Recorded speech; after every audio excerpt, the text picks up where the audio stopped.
All right, apologies in advance for this story said by Bishop Nathanyel that leads to nothing, but then I'll make the point. That please her, whether it's little girls, little boys, animals. Oh, speaking of animals, do I want to tell that story? Okay, I'm going to tell a story. Hey, don't get mad. I ain't saying nobody's name. Don't get mad. Captain Jan knows what I'm talking about. It ain't Jan. I'm talking about him. Anyway, I get a call from Atlanta. Captain Shemaiah says, Bishop, our brother's RV blew up. He got caught on fire. He's in the hospital. I said, what? We got to send up prayers. Everybody got to send up prayers for the brother. I said, we got to get him a new RV. I said, find out an RV. Find out how much. I said, he lives there? He said, he lives in an RV. So I said, all right. I hang up. I'm waiting. I'm sitting around. You know, my father used to put on the. I said, how did the fire start? How did the RV blow up? I'm just curious. So he goes, all right, I don't know, but I'll call you back. An hour goes by. Goat attacked him. I said, the goat attacked him. He said the goat rammed him and it bust the line, the fuel line, and caught a spark and everything blew up. I said, what? I said, goats don't generally attack people. I said, my uncle had a farm. We had goats. I said, I don't remember getting attacked by a goat. I said, what's he doing with that goat? He said, I don't know. What the hell you I said, you do? find out. So time goes by. Captain O'Shea goes, Captain, call me back. Another captain. Bishop, that he don't know what no goat that. I said, all right, Cap. So one of the brothers down here go to the hospital to pray. For the brother, go to the hospital. And he says to the brother, before they pray, he says, you know, what did you say?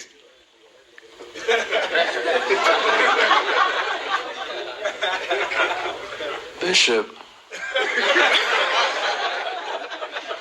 That brother's struggling, Bishop. He asked us to pray for him. Okay. He asked us to pray for him, Bishop. Well, anyway, Captain Jan tells him, you cannot mess with animals.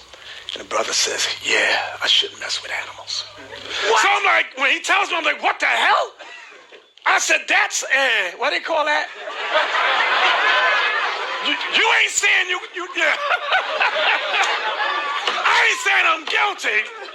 But anyway, where we at, y'all? All right, I'm giving all praises to Yahweh by Hashem Yahweh Shah, by Hashem HaRachakodash, and double honors to our apostles and elders here at Great Millstone. Peace and blessings to the Lord's hopefully elect. So, as you can see, once again, what Bishop Nathanyel is doing is he's quite frankly embarrassing his men once again. Like, what was the whole point of even sharing that? Right? Now, I'm not going to make any assumptions or put any blame, but let's just say, because this is obviously what he's alluding to. Let's just say that man, that brother was messing around with the goat on the case of worst case scenario, like some bestiality type deal. Are you going to kick him out? Like, you supposed to kick him out, right? Like, he's out of there, right? And that's worst case. So, once again, he's really sharing this story just to embarrass his men. It's not the first time he did that. Just like when he did shared the story with the adultery with this, with both a brother and a sister in this camp. Now, I would see, if they bringing up the information and they're rebuking it harshly and they're using these guys as an example, like, we will not tolerate this. He made that a laughing matter. And they pulled up text messages, right? So they was getting all personal, and he used it as a case to really make fun of them.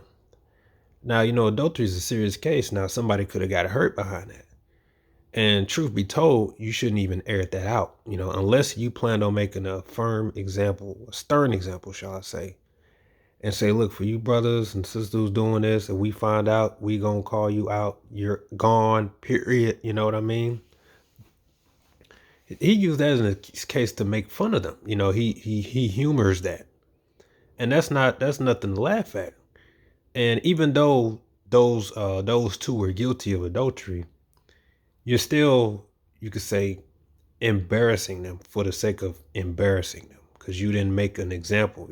Truth be told, you should have just kept that to yourself and kept that between y'all. Like I said, unless you was gonna make a stern example out of those two and say, look, we ain't tolerating this shit. And if you don't want this to be you too, then y'all better get it together because we ain't putting up with it. We're gonna kick you out. Right? He made a joke of it. He was laughing about it. He said, he likes that kind of stuff. And, because he's like, he got a nasty mind and stuff like that. It just shows like, no, bro, no. So then this story with the brother in his camp and the goat, okay? Unless you are going to fully make the assumption that that man committed the act of bestiality, and unless you are kicking him out, there was no reason to even air that out because what was the point? Because let's say that didn't even happen. Let's just say when he said, I know not to mess with animals, meaning I know not to fuck with animals. I know not to bully or treat my animal. Because, the scriptures talk about you shall not tread the ox that, muzzle the ox that tread the corn, and you got to treat your animals right. Now, let's just say that nothing you just really assumed even happened. You just embarrassed that man. And oh, because you didn't throw his name out there? Like, let's be for real. How hard is it to figure out who got hospitalized for losing the RV? Now that man's name is out there. And again, what was the point? He shared it just for the laughs and giggles. So they have this trend of airing out their own people's information, dirty laundry, just for the sake of doing it. You know what I'm saying? And what you don't understand is you keep doing that to people, the Lord's gonna come and do it to you. All right, this is Psalms 18, verse 25. With the merciful, thou wilt show thyself merciful, and with an upright man, thou wilt show thyself upright. With the pure, thou wilt show thyself pure, and with the forward, thou wilt show thyself forward. That goes into when Yahweh said, do others as you were doing to yourself. Where people say treat others the way they want to be treated, they got that from the scriptures. That's what Yahweh said. So this habit of putting people information on blast to air them out just for the giggles, laughs, and giggles of it, but you throw a fit when people air out your dirty laundry, right? Because you got that guy over there, Asaph, that dude's a demon. Deacon Asaph, that dude is a demon. He's the cleanup man. His whole job is to clean up the dirty laundry and clean up the mess, all the oil spills over there in IUIC. That's his job. He slanders us like Great Millstone, but then say that other people slander them. And when his group is known for doing something that makes it look bad, his whole job is just clean it up. They don't deal with integrity, none. They slander others, but then say, oh, people just listening to lies and they ain't true. You're just listening to it because you're listening. Okay, what about all the slander that you did? Which, by the way, you said you want to stop doing, but you still did it anyway. Said that Great Millstone is a bunch of pedos and that we rape little boys and girls. But then you're going to get up here and say, oh, all the slander against the bishop is not true and you guys just listening to it. Look, man, that whole group is let me get that scripture.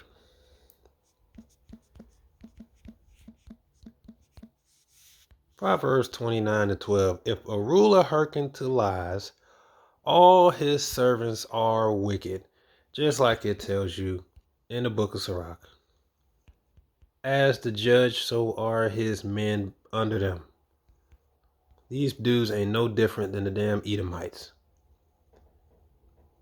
Here it is, you just airing out people's laundry for what purpose? That just, and the thing is, it's a bad look either way, because it means you got men in your congregation who got demons on them. That's if that's the worst case scenario. But let's just say that wasn't the case scenario. it just looked bad either way. So what was the point of sharing that? Just to make the brother look bad?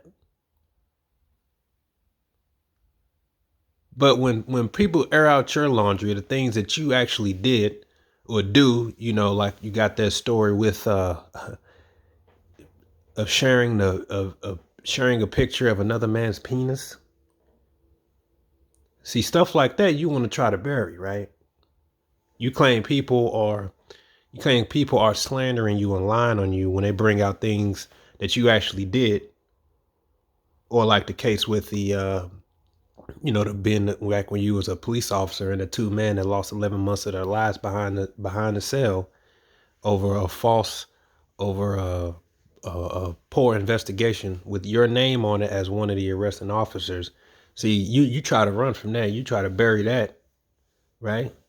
Or all the other things you've done, but you quick to slander your neighbor, and you want to air out your own people's business over there. Stuff like that, you got to keep that's between y'all. And you see when he called on that younger brother, like, well, brother, he didn't want to speak because he like, what are we doing? He didn't want to say nothing, man. He didn't want to say nothing, man. But you see, they get a kick out of this. They get a kick out of this, man. These guys are a bunch of damn hypocrites. Sitting up here slandering neighbors, slandering Great Millstone, and say anybody that says anything about them is just wrong. They just lies. And y'all just listening to it. Like they mentioned Gina Blue. Well, when you look up the story of Gina Blue, man, you knew that she was gonna do that for what y'all did to her. See, you don't want to talk about what you did to her. Of course, if you do that to her, she's gonna be scorned like that, and then she gonna have it out for you because y'all dealt with her unjustly, and you made it wrong. She was looking for a husband, and she couldn't get one, so she felt some kind of way about it, and they put out her business on the internet and call her names like Blue Waffle, stuff like that. You know what you guys did, but you don't take ownership to that. And of course she's gonna be scorned to do what she did. See, you guys be doing this to other people, even many men and women in your own congregation. But when they talk about your business, now all of a sudden all they're slandering and you can't keep listening to them. You guys are a bunch of damn hypocrites. And the Lord's gonna deal with you how you deal with others. Sirach 10 and 2. As the judge of the people is himself, so are his officers. And what manner of man the ruler of the city is, such are all they that dwell therein. So like Yahushua said, a corrupt tree can't bring forth good fruit. All of his men on there with, like the apostles say, they believe they see some sincerity in, I believe it's Yahusap, Bishop Yahusap on that panel. They all the same. They're not just. They don't stand for integrity. They all resort to the same tactics to maintain a squeaky clean image. And I'll tell you right now, the fact that they got that guy, Bishop Kanai, in a leadership position shows you that whole thing is a joke. It's a big joke. And the scripture says, whoso is a friend with a thief.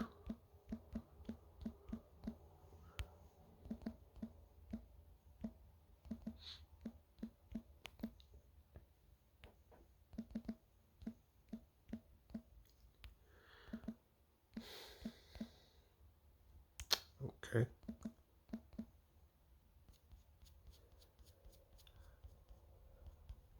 Proverbs.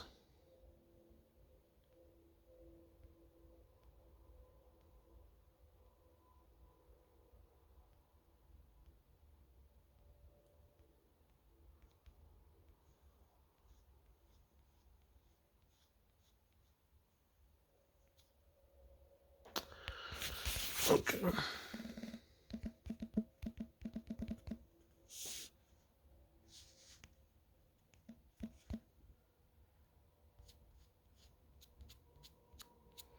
Okay. Let me see.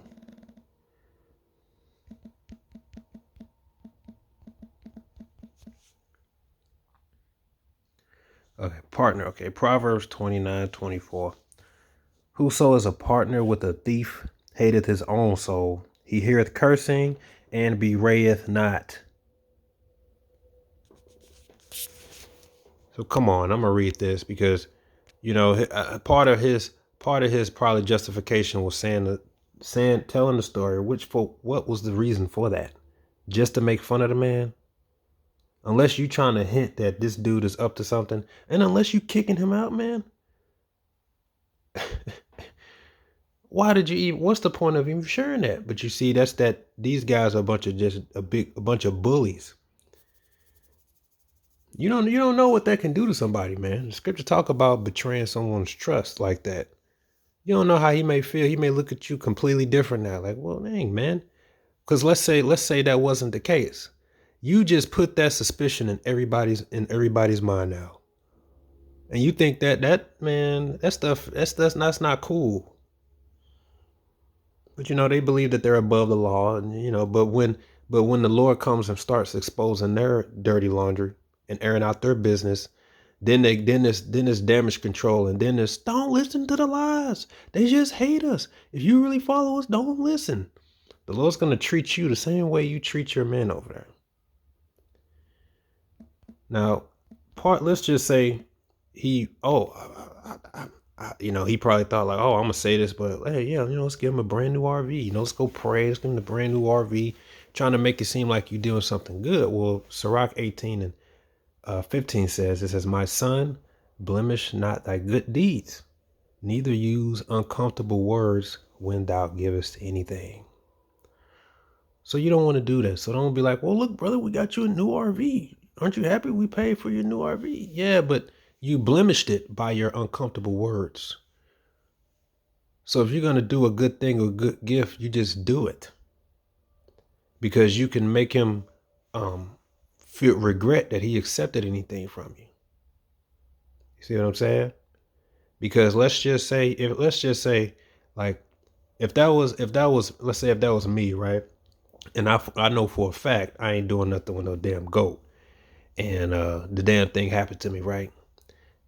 If I find out you done said that to the people and you made people assume something that I know is ain't gonna true, I'm gonna say, hey, man, look, keep your fucking money and your goat. A goat. Keep your money and your fucking RV. Y'all don't want the shit. Okay? Cause fuck that. You just lied to me, to the people. You understand? Now they thinking something about me that I know I don't get down like.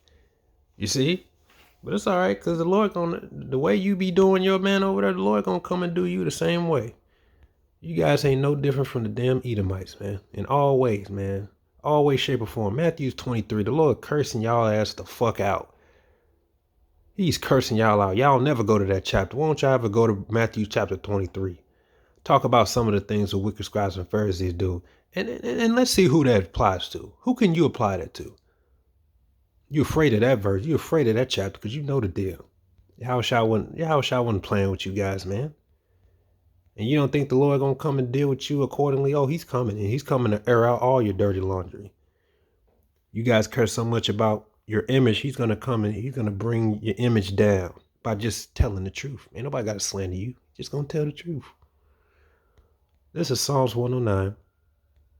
This is talking about the wicked, right? Verse 15.